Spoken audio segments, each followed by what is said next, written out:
ہم کہہ سکتے ہیں پلنگ یا چارپائی کا وہ حصہ جدھر پیر کیے جاتے ہیں. توضع خاطر مدارات. مبنی منحصر. مبنی منحصر زیر لب ہونٹوں میں یا آہستہ. نمناک مطلب بھیگا ہوا. استراحت مطلب آرام. شانہ کندھا. قید بامشقت مطلب قید کی وہ سزا جس میں محنت بھی شامل ہو. نجات مطلب رہائی، آزادی یا چھٹکارا. دہلیز مطلب چوکھٹ. اگن بوٹ بھاپ سے چلنے والی کشتی. سہاگوتی. سہاگن جس کا شوہر زندہ ہو اسے سہاگوتی کہتے ہیں. نام روشن کرنا یہ محاورہ آتا ہے جس کا مطلب ہے شہرت ہونا یا مشہور ہونا. متفکرانہ غور و فکر کے انداز میں. فرط مسرت خوشی کی زیادتی. رقت مطلب رونے کی کیفیت یا روحانسا ہونا. غلبہ فتح، کامیابی یا برتری. اختر شماری ستارے گننا. شق ہونا پھٹنا یا ٹکڑے ٹکڑے ہونا. یہ شک نہیں ہے، شق ہے. منت ماننا مطلب نذر ماننا، مراد پوری ہونے پر عبادت کرنا یا صدقے کرنے کی نیت کرنا، یہ منت ماننا کہلاتا ہے. پتھرائی آنکھ مطلب بے حس و حرکت یا ٹھہری ہوئی آنکھ. خانہ خراب جس کا گھر برباد ہو جائے. سشدر ہکا بکا یا حیران.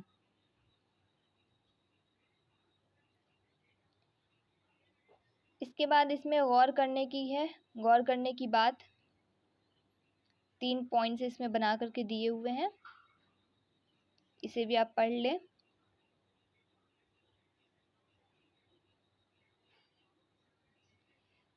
اس کے بعد یہاں اس کے سوال و جواب آتے ہیں، پھر عملی کام آتے ہیں، اور یہاں یہ افسانہ بھولا ختم ہوتا ہے. تو آئیے ہم اس کے سوال و جواب کرتے ہیں. تو پہلا سوال ہے، بھولا کا پہلا سوال ہے، بھولا گیتا شوق سے کیوں سنتا تھا؟ جواب کیا ہے؟ بھولا گیتا شوق سے اس لیے سنتا تھا کیونکہ وہ کہانیوں کا شوقین تھا. اسے کہانی سننا بہت پسند تھا، اسی وجہ سے وہ گیتا سنتا تھا. اور گیتا کے ادھیائے مطلب گیتا کے باب چیپٹر کے آخر میں مہاتم سن کر وہ بہت خوش ہوتا تھا. دوسرا سوال ہے، دوپہر میں کہانی سننے کے باوجود بھولا کے چہرے پر خوشی کیوں نہیں نظر آ رہی تھی؟ جواب، کیونکہ اسے یہ فکر ستا رہی تھی کہ کہیں اس کے دن میں کہانی سننے سے اس کے ماموں راستہ نہ بھول جائیں. آپ پہلے کہانی پڑھ لیں، پھر سوال و جواب پر آئے اگر تو آپ کو بہت زیادہ اچھے سے سمجھ آئے گی. عورت کا دل محبت کا سمندر ہوتا ہے. مصنف نے یہ بات کیوں کہی؟ تو مصنف نے یہ بات اس لیے کہی کیونکہ مایا مطلب جو بھولا کی ماں تھی، یہ ایک طرف بھولا اپنے بیٹے سے بے پناہ محبت کرتی تھی اور دوسری طرف اپنے سسر کی بھی عزت اور ان سے پیار کرتی تھی. مصنف کے نزدیک ایک عورت جو ہے یہ اپنے ماں باپ، بھائی، شوہر اور اپنے بچوں سے بے حد پیار کرتی ہے، اس لیے اس نے عورت کے دل کو محبت کا سمندر قرار دیا ہے. چوتھا سوال، بھولا کہاں چلا گیا تھا اور کیوں؟ تو بھولا اپنے ماموں کی تلاش میں چلا گیا تھا. اسے یہ فکر ستا رہی تھی کہ کہیں اس کے ماموں راستہ نہ بھٹک گئے ہوں.